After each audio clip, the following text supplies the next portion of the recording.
what is the missing link to actually living it out? Right. And I think the first missing link is understanding that it's not your fault if you don't really understand purpose, because we're simple people, right? We want to make things as easy as possible. Mm-hmm. And we want to just say, well, purpose is simply, what's my purpose? Well, if you look up in the dictionary what purpose is, things have a singular function, right? Like this microphone has a purpose, so you can hear me.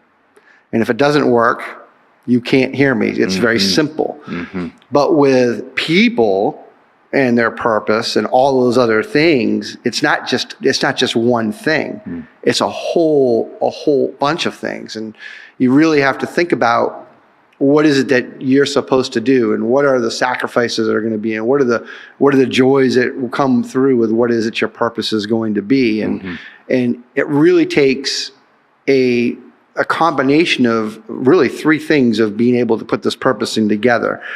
This 10 for 10 experience I had actually is the foundation of a keynote speech that I have. Okay. 10 for 10, how the foul line can change your life. When we talk about these foul shots, I named them, and they mirror events in your life of how you can experience this 10 for 10 journey, how you're achieving your purpose. Mm-hmm. But it's more than that, because you gotta be able to define what purpose is, and you gotta be able to identify purpose. So we can go through the shots and illustrate what these things mean for you, and that's great. But when you begin to really understand how to define purpose and then how to identify it, then that's when it becomes so much more powerful. Yeah.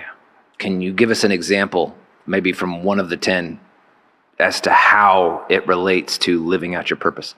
One of the 10 shots in particular? Yeah, I think that, one of the shots, we can go into like shot number 2. Shot number 2 is the good luck shot. And, we all want to do these things in our life that are powerful, and we want to try new things, and we want to have these experiences. But when you're in the good luck shot, you begin to realize that, just like in a basketball game, you become aware of that there's other people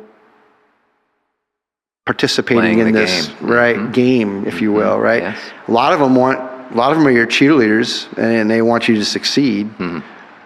And then there's others that are not taking you seriously and may doubt you, may even expect that you're going to fail. Mm-hmm. And you begin to be aware that there's all these things that are going on.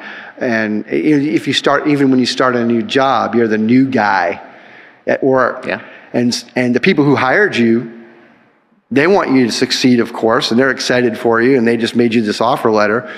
But there's no red carpet being rolled out for you. And so when you get to work the first day, everybody's like, who's the new guy? And those people might even be people that get passed up for the job. And so they're doubting you. Yeah. And so you've got this collision of people who want you to succeed, and this other folks that are like not really sure, because you're still young into this position. And so the good luck shot can really help you understand what this journey of 10 for 10 can be. And as we go along, when I talk about this in my keynote, every shot has got a lesson, and the good luck shot is a lesson of promise. So you have to keep promises to yourself of what you're going to do to avoid all the noise in a shot. And every promise, as we know, involves a sacrifice, right? Yeah. And most people are afraid to acknowledge what that sacrifice is going to be, because it's something they have to give up, or it's going to be an inconvenience. So that's how these shots can kind of go back into play. But when you begin to understand of where the definition of purpose comes into play, and this is something I learned in my corporate career. I had a really good mentor, and he taught me that if you love what you're doing so much, if you truly love what you're doing so much, then others are just going to want to participate.